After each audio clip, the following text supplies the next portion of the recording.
Imagine a summer night in the Eternal City. It's August, 410 CE. The air is hot, heavy, and just silent. Dangerously silent. Yeah. And you're standing near the walls, these massive structures that have basically defined the known world for centuries. The city feels hushed, but you know that calm is a lie. Because outside those walls, the Visigoths, led by King Alaric, they're waiting. And this isn't the first time. They'd already besieged the city, starved it twice before. Everyone inside knew something had to give. But the real shock, the true trauma of that night, it didn't come from the enemy outside the gates. No, it came from within. Sometime after midnight, the sources tell us, a small group of rebellious slaves, desperate, probably feeling betrayed. They slip through the shadows and do the unthinkable. They open the Salarian gate, and the enemy just pours in. That moment, that's not just a military breach, is it? It's the shattering of a myth. Oh, completely. For the first time in almost 800 years, Rome had been breached by a foreign army. The psychological shockwave was immediate, and it went global. And that's the event we're diving into today. We're not looking at, the final date on the calendar when the Western Empire officially dissolved. Right, that comes later. We're focusing on 410 because that moment, that gate swinging open, it shattered the Roman belief in their own permanence. So our mission is to understand why this mattered so much more psychologically than militarily. And what it really tells us about the long, slow decline of Roman power in the West. So to do that, we have to look at the empire right before this moment. What kind of state was the patient in, so to speak? The patient was already very, very sick. By the early 5th century, the Western Roman Empire was deeply fractured.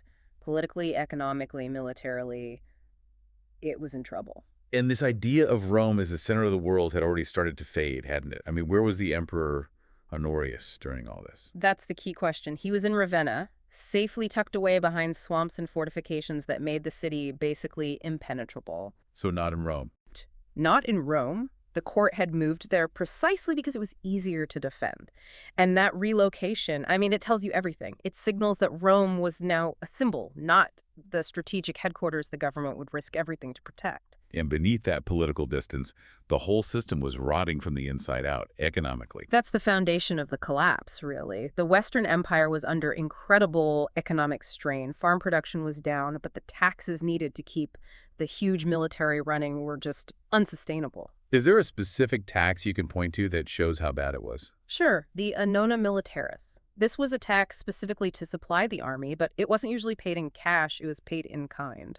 So with food, grain. Exactly. Imagine you're a farmer. You had to hand over a huge chunk of your actual harvest to a government that, frankly, was terrible at managing it. It just gutted the agricultural economy.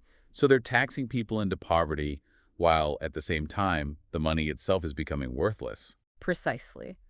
They were debasing the currency-making coins with less precious metal, but saying they were worth the same. Confidence in the entire system it evaporated. Which sounds like they were just running on fumes trying to defend these massive borders. They were. And that desperation leads us to the most unstable part of the whole equation, the army itself. They were relying more and more on barbarian federates, right? Groups like the Goths. It was a ticking time bomb. You're relying on these groups to hold your frontiers, but the sources we have show they were treated with just open contempt. Yeah, I've read they were fed dog meat, their children were enslaved. It's hard to build loyalty that way. It's impossible. You are literally manufacturing your own enemies. You're arming thousands of men whose grievances you consistently refuse to address. Which brings us right to the man of the hour, Alaric, king of the Visigoths. He wasn't some random invader. He was a product of this very system. A product and a victim of it. He'd been a major player for years, trying to get the empire to grant his people a secure place to settle. By 410, he'd already blockaded Rome twice. He was trying to negotiate. And that's what's so crucial for our deep dive, isn't it? His goal wasn't to destroy the empire. He wanted in. He wanted recognition. He craved legitimacy. He wanted a permanent home for his people within the Roman system, not as its destroyer. He was using force to get to the negotiating table. He even tried extortion. In 408, he demanded this insane ransom, 288,000 solidi. Can you put that number in perspective for us? Well, a solidus was the standard gold coin. And while that number sounds astronomical, contemporary sources figured it was about the same as the annual income from property for just one super wealthy senatorial family. Just one family. So the money was there. The money was there. The Senate scraped it together and paid her, but it only bought them a little time. So what stopped Honorius from just giving Alaric a permanent deal? It couldn't have just been about the money. It was political pride, sheer fatal pride. By the time Alaric marched on Rome for the last time, his demands were, well, shockingly reasonable. What was he asking for? Just some land in Noricum, a poor peripheral province, nowhere near Italy's heartland, and some grain supplies. That's it. That sounds like a bargain compared to endless war. It was. But Honorius's government, maybe because of some foolish oath they'd taken to never make peace with him, they just refused. Any concession was seen as weakness. So they left him with no other option. No other option. In a very real way, the sack of Rome was an admission of Alaric's failure. He couldn't get them to recognize him, so he took the only thing he had left to take. The symbol. Exactly. A failure on both sides, but a catastrophic failure of judgment from the Roman court. Let's turn to those 3 days. The Salarian Gate is open. The Goths are pouring in.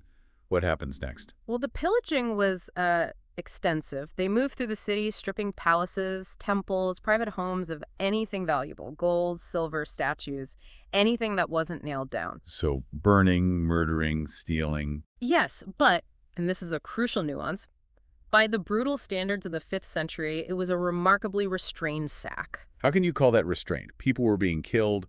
Homes were being burned. Because we have to look at Alaric's specific orders. His goal was wealth and leverage, not annihilation.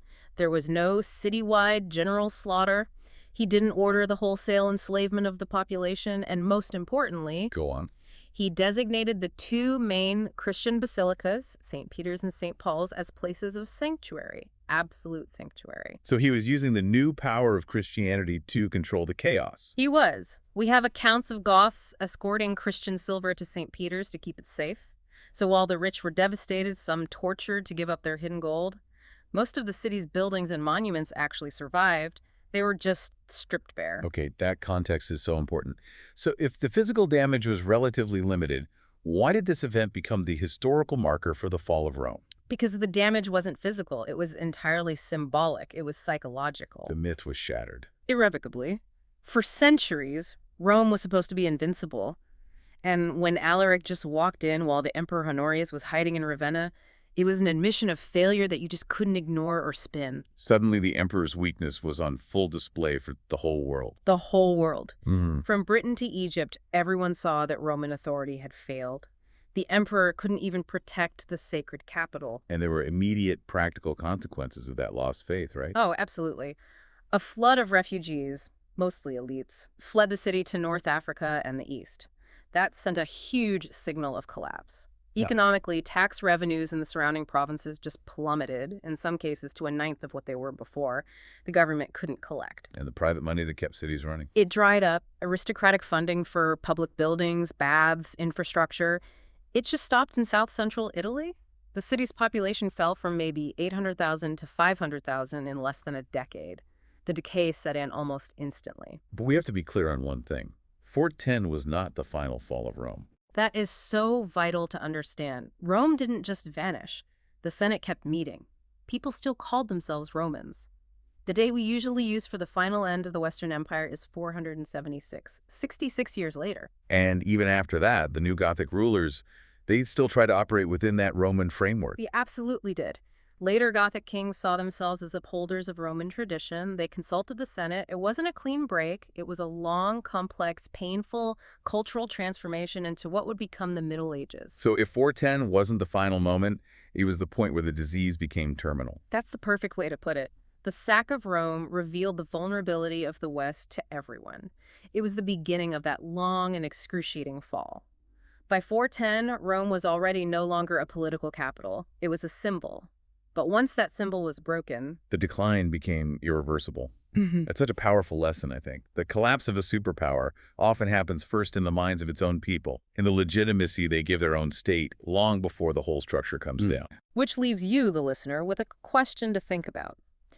If Alaric wasn't trying to destroy Rome's symbol, but actually get recognition from it, why did the Roman government choose to sacrifice that very symbol rather than grant a reasonable request? Ultimately, by failing to defend its most cherished city, Rome probably did more to destroy its own legitimacy than any enemy ever could have. Something to consider when we think about the value of a symbol versus the reality of political will.